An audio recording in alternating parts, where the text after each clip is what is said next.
Hi everybody and welcome back to my channel. If you're new here, welcome. My name is Charlotte.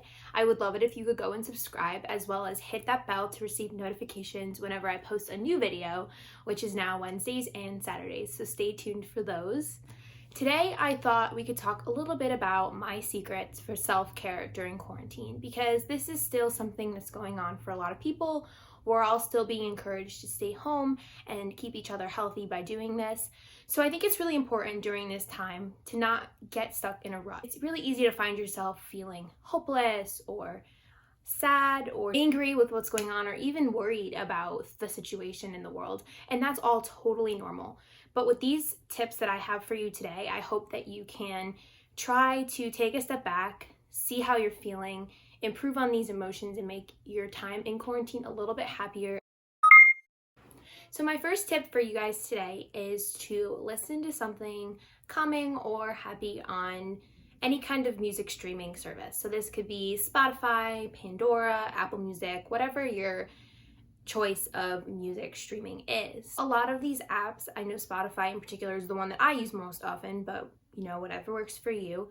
A lot of these apps have playlists that can put you in a better mood, make you feel more calm, and ready to take on the challenges of each day. So I would definitely recommend checking these out. It might mean, stepping out of your comfort zone and listening to a different type of music than you normally would. This is really good because you may check out a different playlist and figure out that you like a totally different type of music, and it just kind of expands your horizons when it comes to the music field. Also, on these streaming services like Spotify or any of the other ones that I listed before, they oftentimes have a lot of podcasts.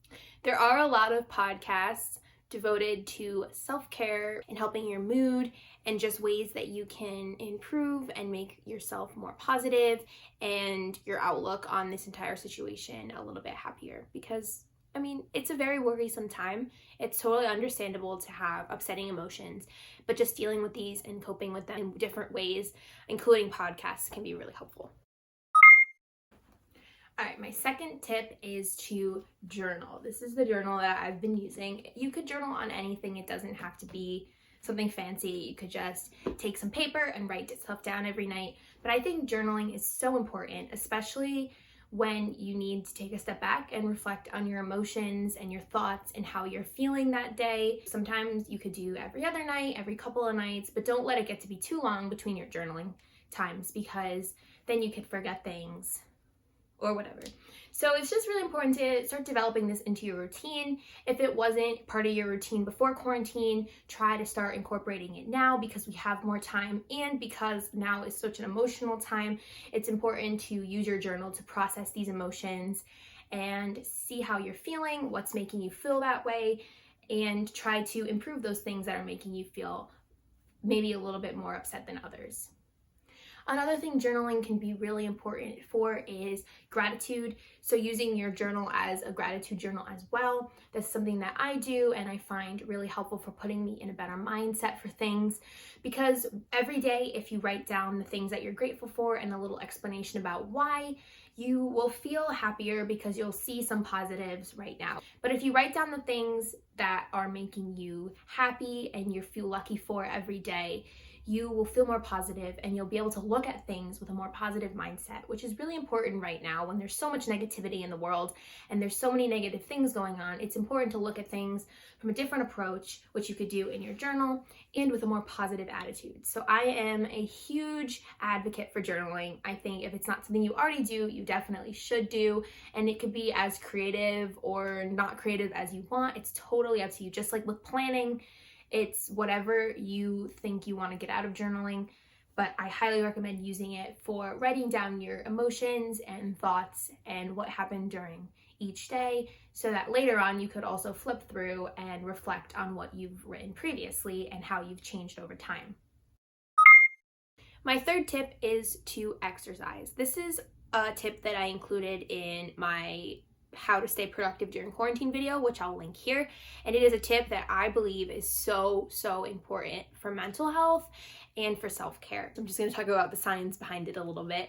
When you exercise, endorphins are released, and these endorphins can put you in a better mood.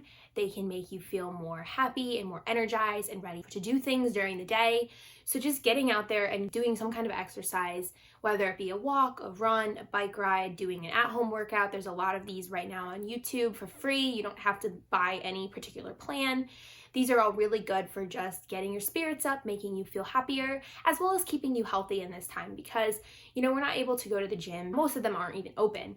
So it's just good to do this while you're at home too and develop a routine of exercising to keep your body healthy and to keep your mind healthy. My fourth tip is to pick up a new hobby. So with a lot of quarantine spare time on your hands, it's important to use that time for things that make you happy. And for a lot of people, including myself, that's hard because you're not used to having this much free time on your hands, so you don't really know how to spend it. Hobbies you could pick up are gardening or knitting or crocheting or maybe doing arts and crafts or DIY projects, baking, cooking.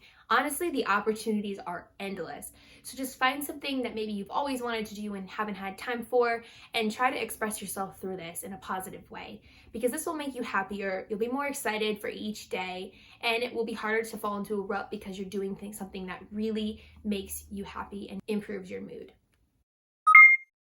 My fifth tip is to pamper yourself. Now that you have more time on your hands because you're not able to go out and do things, it's important to take the time to focus on yourself and to focus on doing things that make you happy. As I've mentioned with some of the other tips already, being happy and doing things that make you happy is really, really important for self-care.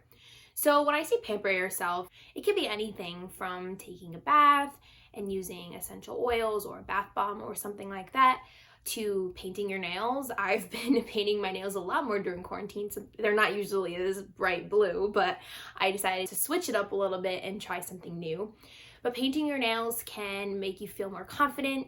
I find that when I paint my nails, I will just feel more confident no matter what because I'll look down and see, wow, I put together a little bit more than I thought. So that's really helpful. So a bath, painting your nails, maybe putting on makeup one day. If you don't usually put on makeup during quarantine because no one's seeing you, just making yourself feel good and feel happy. Those are all really helpful to making yourself feel better and feel more positive. And also this time allows you to focus on your own thoughts and your own emotions and bettering yourself rather than interacting with the other people in your family that you are stuck with during quarantine. My sixth tip is to unplug. So this is something that is extremely hard for a lot of people, including myself in this day and age where technology is everywhere.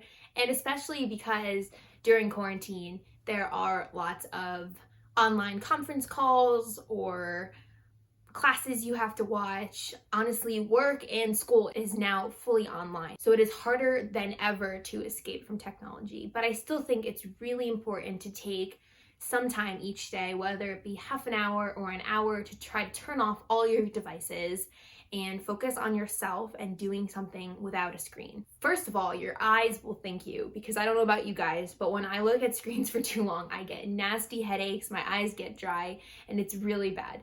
So this will help physically in that sense, but it'll also help you mentally because you can focus your time on something else that makes you happy that isn't on a screen.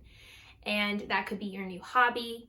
It could be journaling, taking the time to journal. It could be using that time when you're unplugged to pamper yourself and give yourself a little bit of a spa day. It could be whatever you want with that time, but taking the time away from social media and the news and anything else that you might see on the internet, it can all make you feel more negative because a lot of the things we're seeing right now are negative with this entire situation that the world is facing. So when you take this time to unplug, you're not seeing all of that, you're not being exposed to it, and it's not having a chance to alter your mood. Because trust me, it does, even if it's subconsciously and you don't really know what's happening and you're not sure why you're in a bad mood, it's probably because you're seeing all of this negative stuff online and on various social media apps. Take a break each day. It doesn't have to be super long as you think is necessary, maybe half an hour or an hour, and you'll feel happier and you'll feel more positive about everything, I promise. All right, my seventh and final tip is to clean your space that you're living in. It doesn't have to be like perfect. not a spot anywhere kind of cleaning. It could just be tidying up a little bit. But I think this is really helpful for waking up and getting ready for the day and preparing yourself mentally for a good day, because if you have a cluttered space, you have a cluttered mind. And a cluttered mind can also, predispose you for negative thoughts or a negative outlook on the entire situation right now. So it's really important to just spend maybe like 10 or 15 minutes a day tidying things up, putting things back where they belong, and you'll feel better, I promise. You'll feel more motivated and you'll feel happier. This is also really important because, we're all kind of stuck in a small area, our house or apartment or wherever you are. And if you let things get cluttered up and you're spending so much time in this area, it'll just make you feel more upset with the space you're in, and it'll make you feel more tired of being at home and more negative about that. So when you clean, and you have a space that you're excited and ready to live in, you'll just be happier about the entire situation, and you won't feel as trapped in your home, apartment, or wherever you are. Thank you guys so much for watching this video. I hope that you find some of my tips helpful. And if you do, let me know in the comments down below. Also, let me know if you guys have any of your own self-care tips that I could start incorporating into my daily life, or some of the other viewers could incorporate. That'd be really helpful, and I really love that. Also, if you enjoyed this video, please give it a thumbs up. And if you're not already, please subscribe for more. I am posting on Wednesdays and Saturdays, as I said at the beginning of this video. Don't forget to follow me on Instagram, Facebook, and Twitter. Those are linked down in the description below. I would love it for you to connect with me on there. I hope you guys are having a great weekend. I hope it keeps going well for you. Stay focused on yourself and your emotions, and you will be happier. Bye, guys.